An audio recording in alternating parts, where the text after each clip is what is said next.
Subscribers to NewOrleans.Football get access to all of our news and analysis, our members-only podcast, extra video features, and so much more. Make sure you sign up today, NewOrleans.Football/subscribe.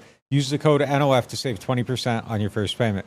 Welcome back to another episode of NewOrleans.Football presented by PJ's Coffee. We are coming to you from our new studio on Veterans Memorial Boulevard, right next to Matt Bowers. If you need a new Ford, make sure you go check them out. But if you want any type of car, make sure you check out all their different types of dealerships. They have pretty much every single car brand, best prices, best customer care, best of everything. So make sure you go and check them out today for your new or new used car. And we got a great show for you guys today. We got a lot of stuff we're going to get into. State of the Saints. We're going to run through a bracket, the Elite Eight of things that could take down the Saints this season. We're going to hit that and so much more after this quick word from our great sponsors. The NewOrleans.Football show is proudly presented by PJ's Coffee. PJ's Coffee has some of the best drinks that you can find. They have locations all over the city. They have pastries and everything else you need to get your day started. So go check them out. Are you looking for the perfect engagement ring? Look no further than Friend & Company Fine Jewelers' new engagement salon. This new area houses a wide selection of engagement rings to choose from in all cuts, sizes, and colors. Their experienced staff offer 5-star customer care to help you find the perfect ring to express your love. Visit their new engagement salon today. Friend & Company Fine Jewelers, the perfect ring for the perfect moment and also for the perfect person. 7713 Maple Street between Adams and Burdett Street. 504-866-5433. Friend & Company Fine Jewelers. Check them out at friendandcompany.com. Hardhide Ponchatoula Strawberry Whiskey is an 86 proof blend of aged wheat bourbon, American light whiskey, and fresh Ponchatoula strawberries. Blended in New Orleans, it is not for the thin-skinned. Look for it in your favorite stores, bars, and restaurants. NewOrleans.Football is proud to be sponsored by Firehouse Subs. Make sure you check out their location on Veterans Boulevard. All right, let's get into the show.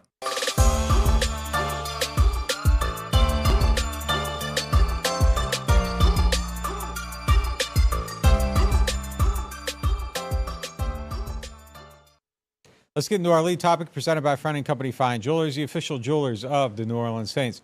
Friend & Company has a great new engagement salon. They got rings of all sizes, all price ranges. So if you're looking to ask someone to spend the rest of life with you, make sure you go and check them out first. They will get you right and get you onto the path to success. And if you're lacking a little bit, the nice ring might help. So make sure you get that ring.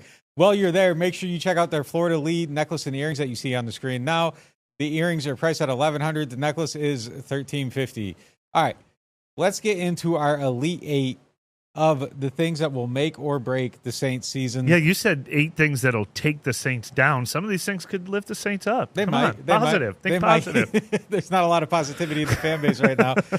That's just kind of where things are at. But yeah, look, man, there's a lot of things that I think are pretty interesting as far as these different areas where they could go. And we're going to go through them. We're going to pick them, and we're going to take it just kind of right down the tournament bracket. Yeah. We'll start in the what? The Metairie region? You want to start in the Metairie region? Where's that? We going with the new offense versus the new run defense, the make or break bracket here. The new offense, obviously, you got Clint Kubiak. The run defense is not where it should be right now. If the new offense is, I don't know, the run defense. So like we're gonna call that Duke. That's Duke versus NC State here. Which way are you going? You got the new offenses, NC State. Man, that big man is balling, man. I feel like the run defense. Brandon Thomas. They want the big man in their run defense, man. Brandon Thomas, but lighter on his feet. Brandon ain't that light on his feet. I think the new offense is the 1 seed here, and the run defense would be the upset. But the run defense is sort of like the hidden thing that they just haven't gotten better, and they haven't really done anything major to fix it.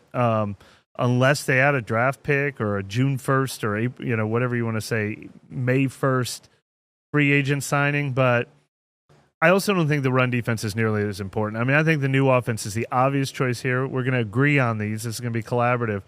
But this is the make or break part. I mean, this is the one area where we kind of have hope for this team, where there's actually room for major improvement, especially with what we saw at the end of Derek Carr last year. We love the Clint Kubiak hire.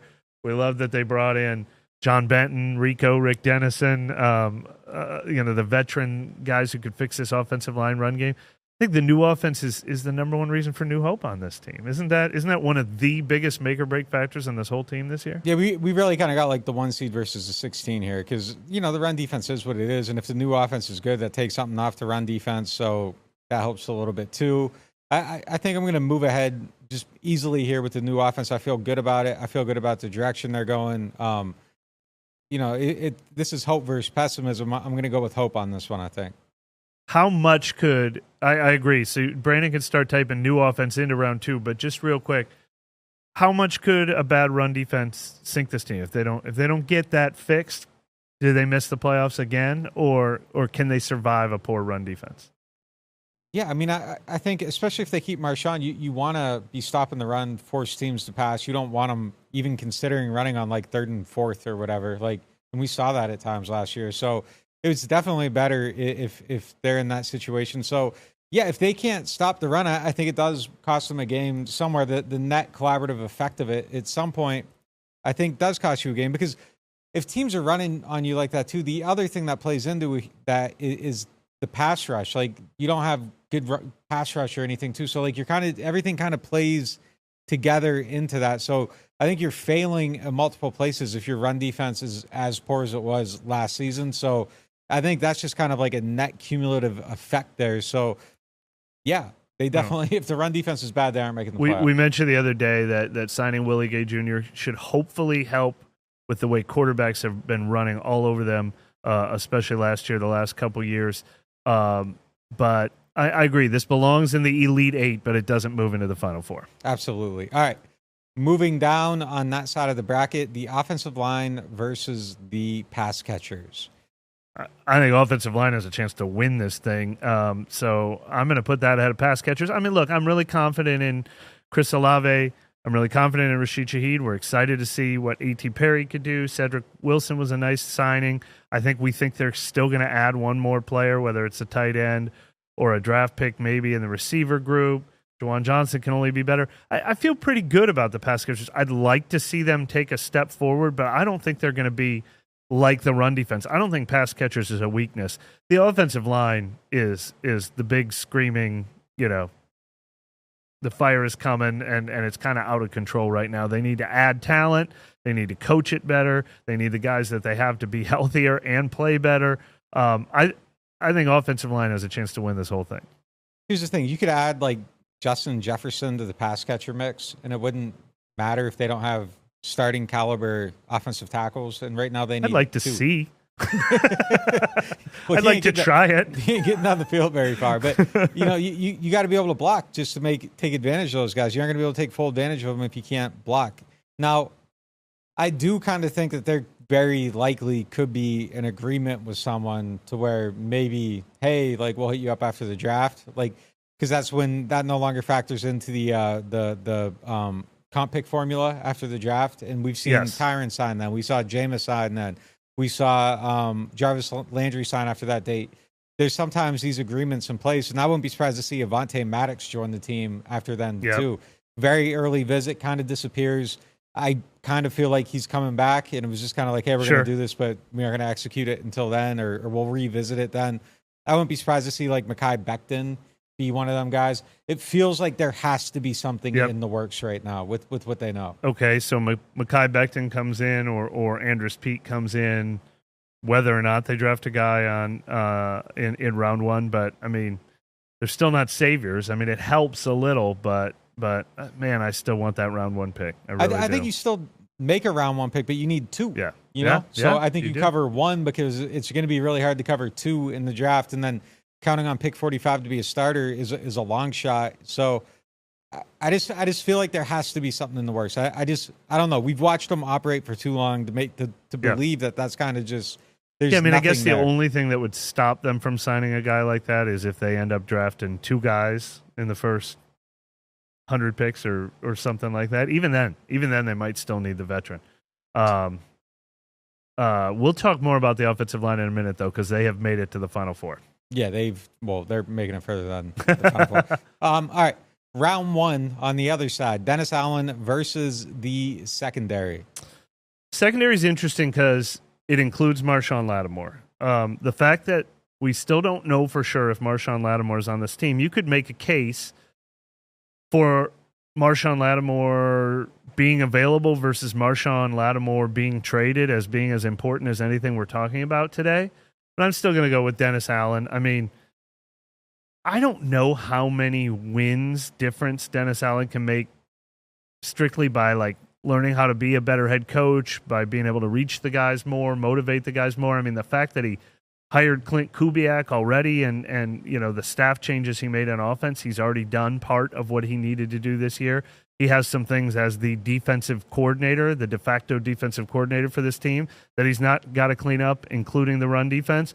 And he's got to get these guys on board after, you know, I mean, the buy-in, I think it's gotten harder each year that they've missed the playoffs for him to sell that buy-in to the players in the locker room. So I think he's got an incredible job. He's got an impossible job with the fan base. The fan base is already out on him, it feels like. I don't know that it's as dire inside the building. I know it's not as dire inside the building with the decision makers on top, but just a huge year for him, and he has to do it as a head coach. He has to do it as the defensive coordinator of this team. But I don't want to overlook the importance of the secondary. Could be a make the team, like we were talking about the new offense, the optimistic. If they get Marshawn Lattimore back, and they've got Paulson Adebo, and they've got Alontae Taylor taking a step forward, and they've got Jordan Howden taking a step forward, it could be a strength of the team. But I'm leaning toward Dennis Allen in this matchup.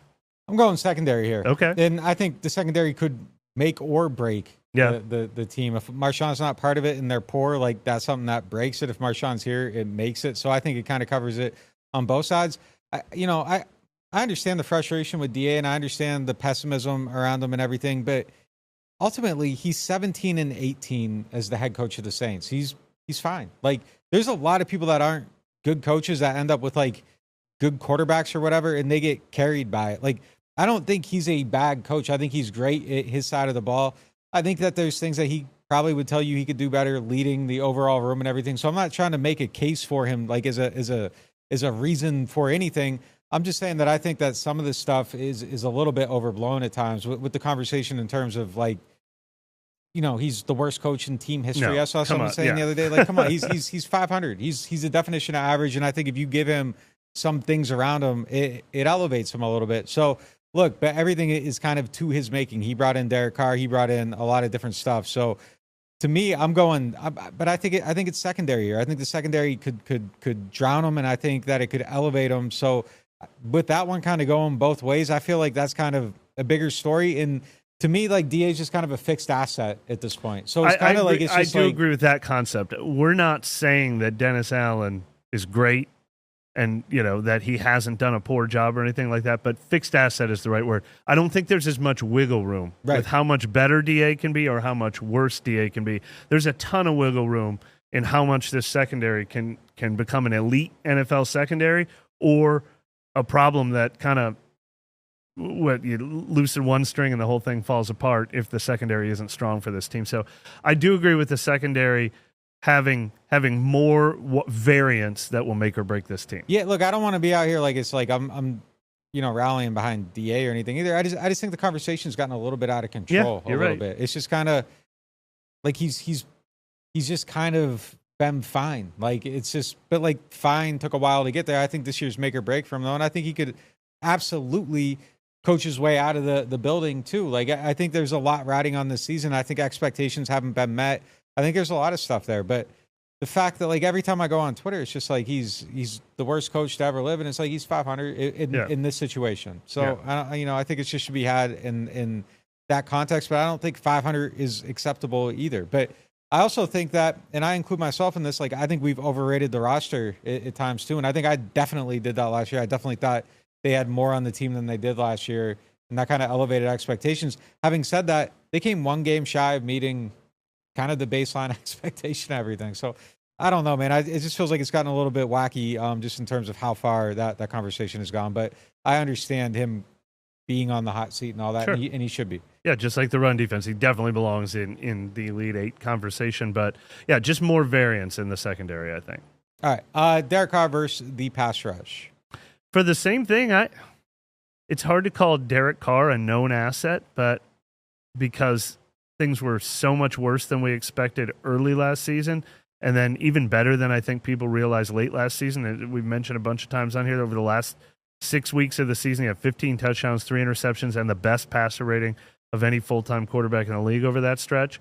But and he's starting over in a new system, so we don't know exactly how he's going to take to that.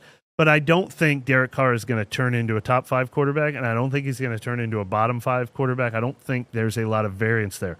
The pass rush, on the other hand, tons of it. We're talking make or break the season. If Chase Young delivers, if Peyton Turner delivers, if Isaiah Foskey delivers, if Cam Jordan's healthy and plays better than he played last year, if they draft a guy early, if they still add another guy, there's so much more. This pass rush could be better, or the bottom could drop out on this pass rush if none of those things happen. So along those lines of what could make or break the team, and the fact that the pass rush makes everything go. It makes the secondary better. It puts pressure on quarterbacks. I feel like similar conversation we just had. Pass rush is going to beat Derek Carr for that reason. Yeah, and look, I think the only variance, not the only variance, but the major variance with Carr, I think, is tied to the offensive line, which we have him round 2 and tied to the new offense, which we also have going. Like he can be fine, if everything works out. But if the O-line stinks, there is a reality where he could be bottom 5 because they can't block for him. But that wouldn't be because of him. Like it'd be because the O-line is failing. So if we're gonna use the same criteria we use at the top half of this bracket, we should use it at the bottom. And I agree with you. Pass rush goes through for me. All right. Just out of curiosity, does Derek Carr, sum total, have a better season this year or leave a more favorable impression of the fan base than he did last year? You think a better year this year than last year? If they can block a little bit, I think a better year than last year for sure. But if they can't block, he's probably hurt again. He's probably having another terrible season. DA's probably, very, very much in a flaming hot seat at that point. And I think everything kind of goes down very, very quickly if they can't block. So there is so much riding on that, and we're kind of having the conversation right now. So let's flip it over to round 2, other side, the Metairie side of the bracket, I guess. New offense versus offensive line. For me, it's the O-line going through. I think it's just such a critical thing. And when you look at it and you have no starting offensive tackles, I don't know that this team, this factor can be beat in this tournament. I think it's absolutely all the way through to the championship. And this is we're gonna keep talking about it. But this is the semantic side of the bracket, because this is kind of confusing. And I picked the category, so I blame myself. I guess offensive line, I'm thinking a little bit more personnel. Like, are they going to get the right guys? And are the guys they have, will Trevor Penning pan out? Will Ryan Ramczyk play? Will they draft a guy in round 1? Will Nick Saldeveri pan out? I'm kind of putting all that in the offensive line. The new offense, I'm including Rick Dennison and John Benton and Clint Kubiak installing the right run game, that you're giving them a mediocre offensive line. Can they still make the run game work? Can they design an offense where Derek Carr can get rid of the ball quickly? Can they overcome mediocre talent on the offensive line and make a productive offense out of what they have to work with? For that reason, I'm kind of leaning toward new offense and everything it entails. I mean, can they get the most out of Carr? Can they get most out of their offensive line talent? Can they get the most out of Olave? Can they get more out of Alvin Kamara? Can they get more out of Kendre Miller? Like, I'm kind of leaning toward that, but I don't disagree that the thing that will derail it all is if the offensive line is just plain terrible. The flip side of that, though, is they had a top 10 offense last year. So didn't feel like it, but yeah. Like how much more, if they get more out of it, okay, but I don't even know if you can get more out of it if you can't block. So it comes back.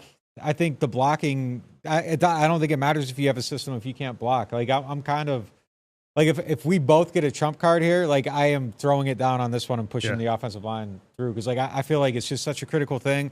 I think it influences the draft.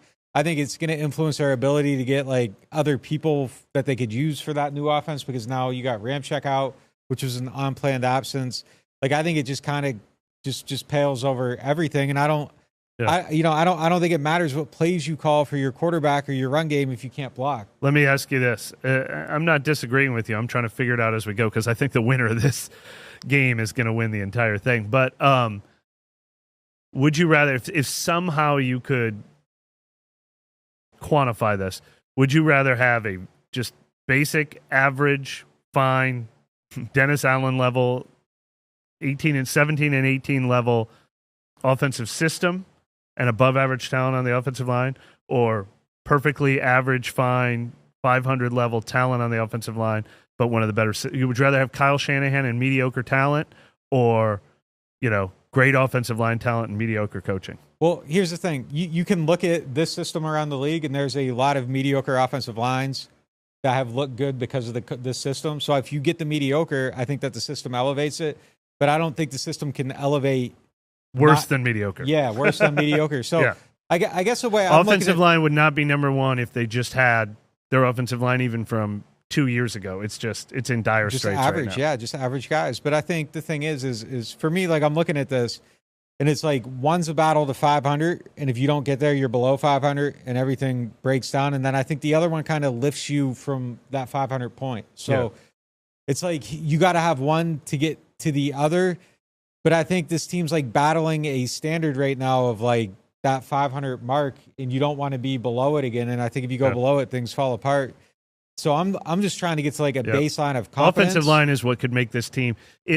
A lot of fans have been predicting 6 wins, 4 wins, disaster. They have never gotten there. The offensive line is what could actually bring them down. So there's a single point here. Like I don't think the new offense can lift everything on its own, but the offensive line can drag everything down on its own. Exactly. So I agree. just think it carries a little bit of weight. Offensive line is what could derail everything. Yeah, to use an old Sean Payton line when he once described Josh Hill as the front door, I think that's an even more apt description for the offensive line. They're literally the front door to everything else. And if you don't have your front door, it's all over. So offensive line has made the championship bracket. I think either way, we're going to see a lot of quarterback movement to try to protect against quick passes. Get rid of that ball. Man, the first game of the COVID season, the Vegas game where they ran like all them bootlegs to Waller, like just go steal those. Like you might need them. Derek Carr tore the Saints up doing that. Yeah. All right, this one's easy, right? Secondary versus pass rush. It's the pass rush. Pass rush. Yeah. We've already discussed them. Rewind if you didn't listen to the discussion,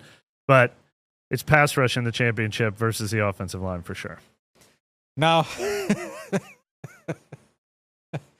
What if they went against each other? Man. Let's just let them line up. Bad versus bad. The movable object versus the resistible force.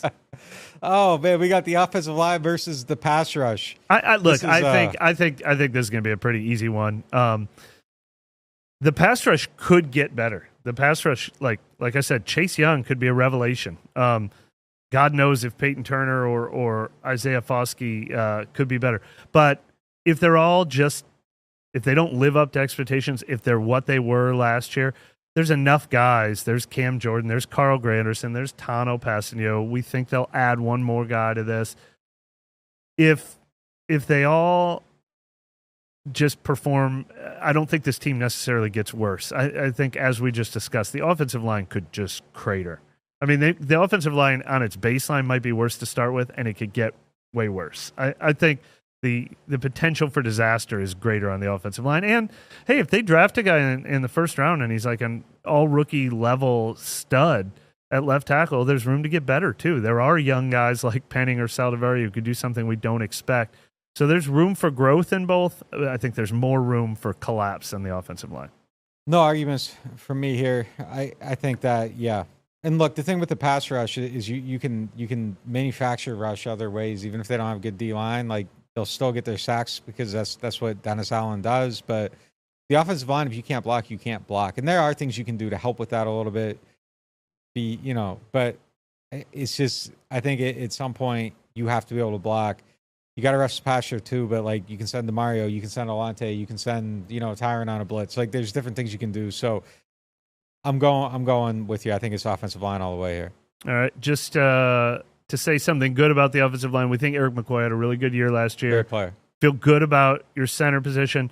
Cesar Ruiz is still never quite consistently tapped into his potential, but I've got him written in pen as my right guard on the team, and he's young and he's ascending, and hopefully this new coaching gets more out of him.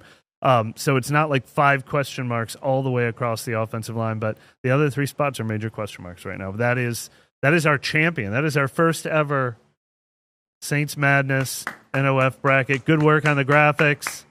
Offensive line will make or break this season. Yeah, and I think that's fair. I think that's kind of the narrative right now. I think that's the way it should go. Like, I just don't think it's at a place where the things that we're trying to define the season with should be like positive things. I don't think they're there yet. So that's why like new offense doesn't get there. Pass catchers don't get there. New offense probably ranks second for me in variance. We use the word variance a few times. Could be better, could be worse. A large discrepancy in between how good it be and how bad it could be. That probably finished second for me. It just got a tough draw in that bracket. Yeah. All right. Moving on to our next segment, which is brought to you by Jha'Quan Productions. If you need help with your podcast, make sure you hit them up. They'll get you right, get your sound right, get you the right visuals. Check them out. JOUER.productions is the website. Check them out, hit them up. They'll get you right. All right. Today is April 1st, so it is now officially draft month. I watched Draft Day, the first half of it this morning. Terrible movie. And we may do this a few times in the coming weeks with different scenarios, but this one is inspired by last week's local pro day, which was held at the Saints facility. It's a pair of would you rathers. The first, would you rather the Saints wind up drafting Michael Penix Jr., the Heisman Trophy runner-up in round 2, or Michael Pratt in round 5? You might actually have to package 2 of those 5th rounders if you want to move up. Yeah, I've seen some people putting Pratt in the 4th round. Maybe it gets to the end of the 5th round. Quarterbacks, once the first wave passes. So, and look, Penix might not make it to round 2. So we'll call it round 2 versus round 5. We're saying, hey, they fell. The price is just too good. Penix would really excite me. I mean, they have much more glaring stop the bleeding needs. They need 2 starting offensive linemen. They need a pass rusher. They need a pass catcher. And Pratt would be exciting too. I mean, there's some talent there, and you can do that in round 5 where you haven't used one of your primo chips. I'm really torn on this one, but I can't help it. I saw Penix's highs. I want something to be excited about. I'm taking Penix in round 2. Penix for sure. I mean, that's somebody that could develop into being a starter. Pratt could probably be a backup somewhere for a little bit, but I'm big on even if it's using that kind of precious 2nd round pick. Yeah, if you like him, I like, if you like him, do it. If your scouting says, he could be the starter at some point, absolutely. Like taking a guy in the 5th, I like it. In the 4th, I like it. You roll the dice, maybe you get lucky, but if you really believe in it in the 2nd, go for it. And they're in the position where I feel like you should be married to any quarterback anyhow. So using a premium asset on it, if you actually believe in it and it's not just a roll of the dice there, even though I think drafting any quarterback is a major roll of the dice, unless it's even. Can they afford to roll that this year with the limited draft capital they have right now on either one of these scenarios? No risks, no rewards. So if you like either one of them and you feel better about the upsides and the downsides, I do it. I mean, wouldn't you? Yeah, I would. I mean, I keep saying, and it's just harder to actually do it, and I'm sure it's true for the Saints and 31 other NFL teams too. I keep saying all their decisions should have the future in mind first, and this year second. And they've actually done that this offseason. They have not wasted any money on any old guys who will only help, put a Band-Aid on a situation for a year. Every one of their free agent spending decisions had some long-term possibilities, and every dollar they haven't spent is why waste it on 2024 alone. So this would be with an eye toward the future, and so I like it. But when it happened, I'd be like, well, great, they didn't get their offensive tackle. Now they're screwed this year. Yeah. I'm sure I'll feel that way in the moment if they do it. I'm kind of at a longer, and I've always been pro draft a quarterback, but I think even more so now. Like I'm just kind of at a longer tail place with this team right now, and it's kind of like.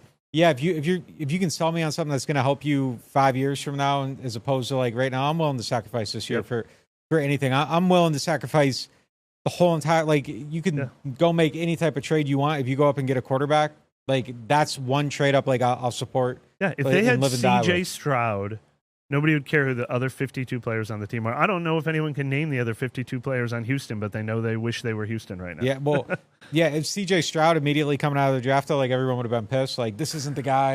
And then it's like, it is. So that's just sometimes how it goes. But I like it. I would definitely do it. All right, the next one. Would you rather Brian Thomas if he falls to round 2 or Jha'Quan Jackson in round 5 or 6? Well, obviously Jha'Quan, who has a chance to be the highest drafted NewOrleans.Football analyst ever. No, definitely. You didn't get drafted, right? No, I was a UDFA, but I proved him wrong. Okay. So obviously Jha'Quan, we're going to be biased here, but I'm going to pick Jha'Quan either way.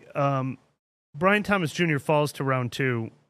You probably run in that card. A lot of people think I just saw Matt Miller, kind of friend of the show, said only 18 players have a first-round grade for him, and Brian Thomas was one of them. He's a bigger receiver. He kind of fills that void.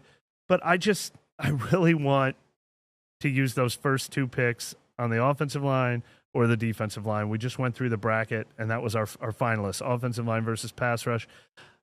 Receiver feels not like a luxury pick. It's a need, but a little bit of a luxury pick compared to how bad they need to fill those. So I'd rather add Jha'Quan Jackson, who obviously could also be a second returner, and we're going to talk about this after the break, that there's room for 2 return men with the new kickoff rules too. So I just like the value more of getting that receiver in round 5 instead of round 2.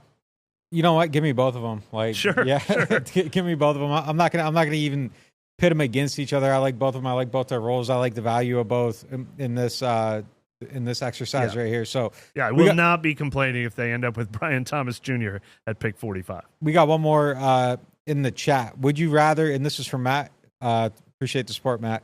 Would you rather get a true left tackle or a guard tackle player in the first round? Well, there is one. It's the Washington guy, Fatuanu, I believe, who the analysts are kind of torn. They say he could be an excellent left tackle or an excellent left guard, and bring him on. That would be perfectly fine with me, because if the coaches get their hands on him and they think he's going to be like an all-pro left guard, fine. That helps solve some of the problems too. You can have a lesser left tackle, or maybe that guy's great at left tackle. So I have no problem with that, but obviously the need is great enough at left tackle that I'm not choosing Fatuanu, if I'm pronouncing that right, just for that reason, but I'm perfectly fine with either possibility. For me, whoever I'm taking in the first round, I want to know for sure they're playing tackle. So if you have a slash on that, but you are sure about the tackle thing, yeah, cool. I don't care. But like, I'm drafting you to play tackle, like one of the tackle spots. But yeah, the slash part's great, and it's fine. If you have versatility, even better. And then if Penning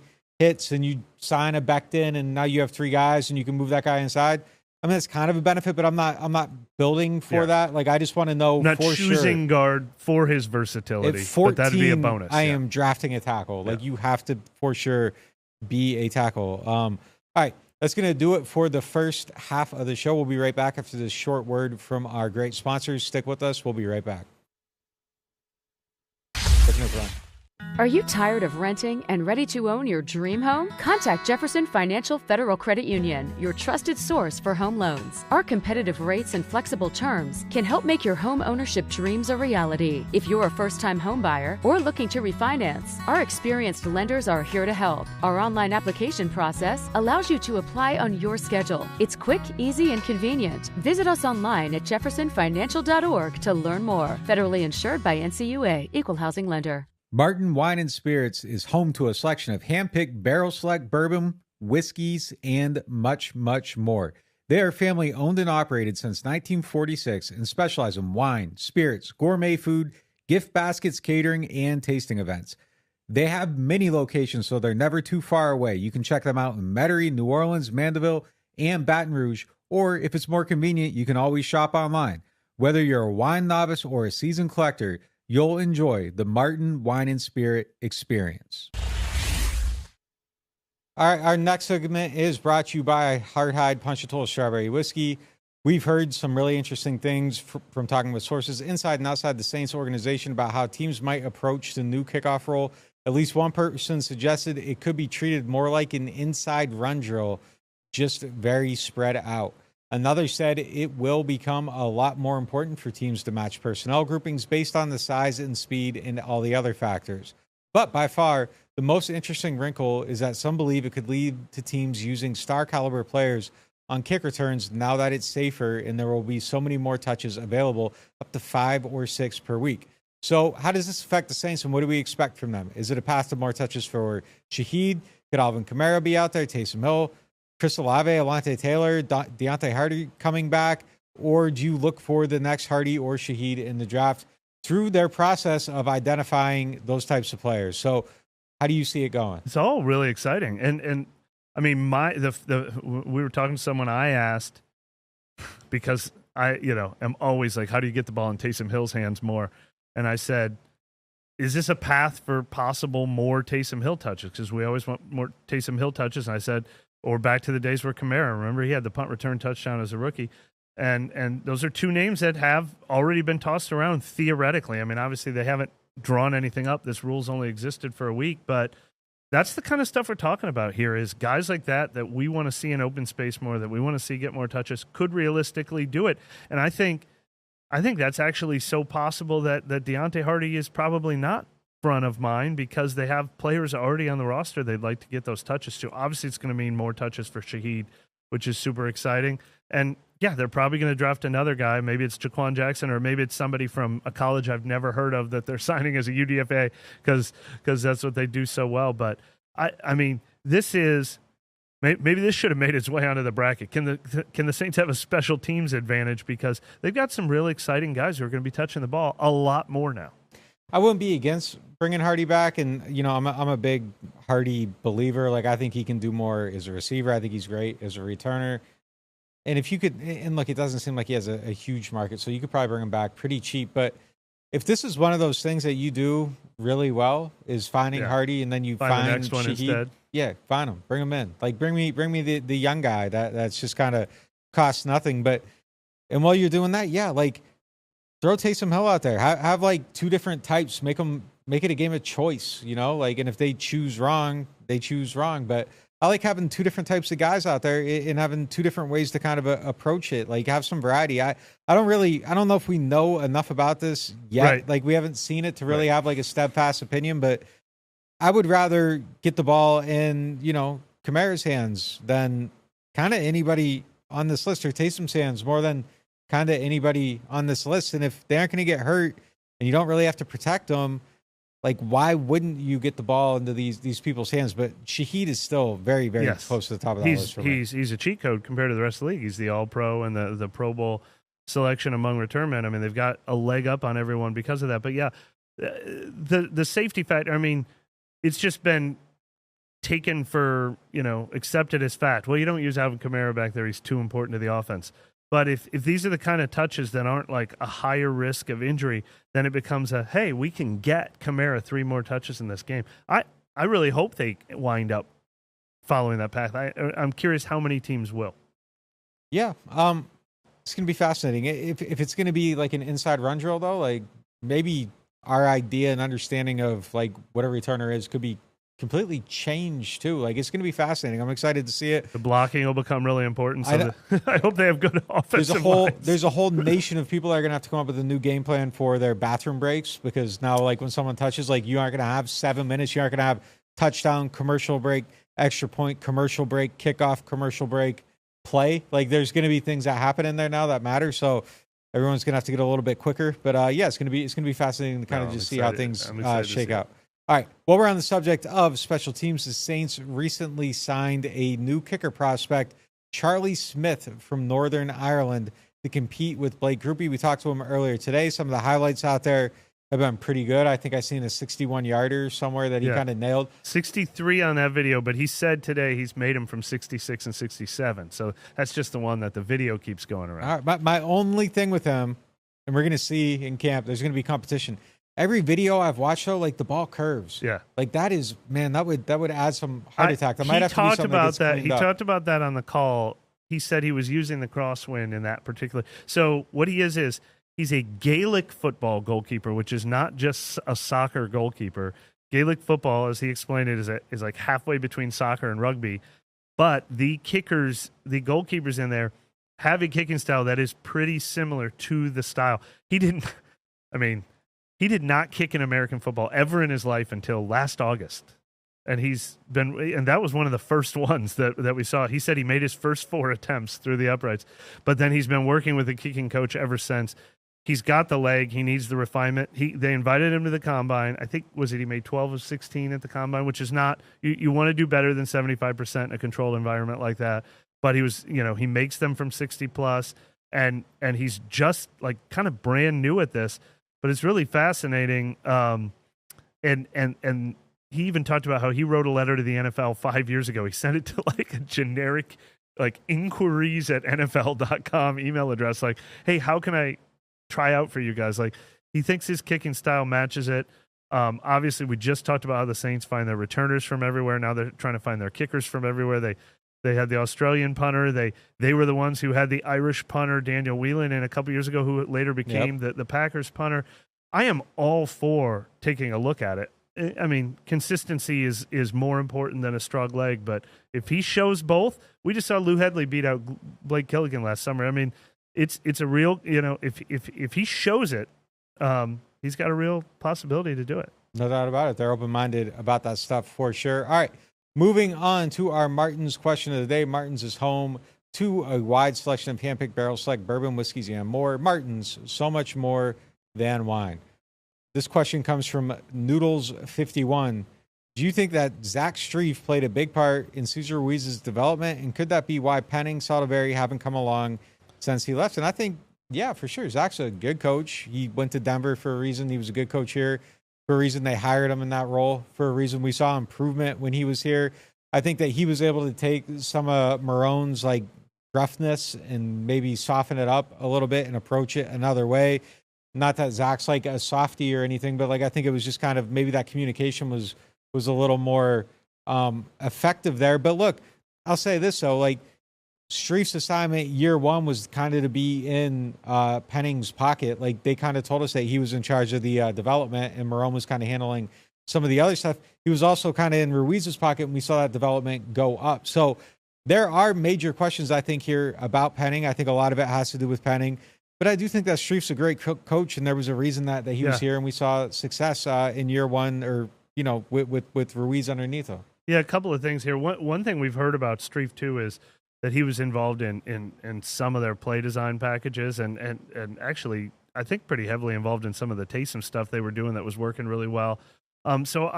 Coaching matters in all these aspects, and I think he's absolutely missed. And I think coaching is extremely important when it comes to Penning and Saldeveri in particular. So I can't say for sure how much Streif would be better for them versus Doug Marrone versus the new guys they have now. I know I'm really excited about what John Benton and Rick Dennison are going to do for the schemes that they come up with. But yeah, I mean, I think switching the offensive line coaches after those two guys didn't develop last year can't be overstated. No question about it. Yeah, I think losing them was definitely a loss for the team, and it's something that they're going to have to hope works better is this coaching and that Penning responds to it. That's going to do it for us on today's episode of NewOrleans.Football. Make sure you sign up to the website, NewOrleans.Football/subscribe. Use the code NOF to save 20% on your first payment. We're going to have our first mock draft a little bit later this week, so make sure you got an eye out for that. Until then, we'll see you next time.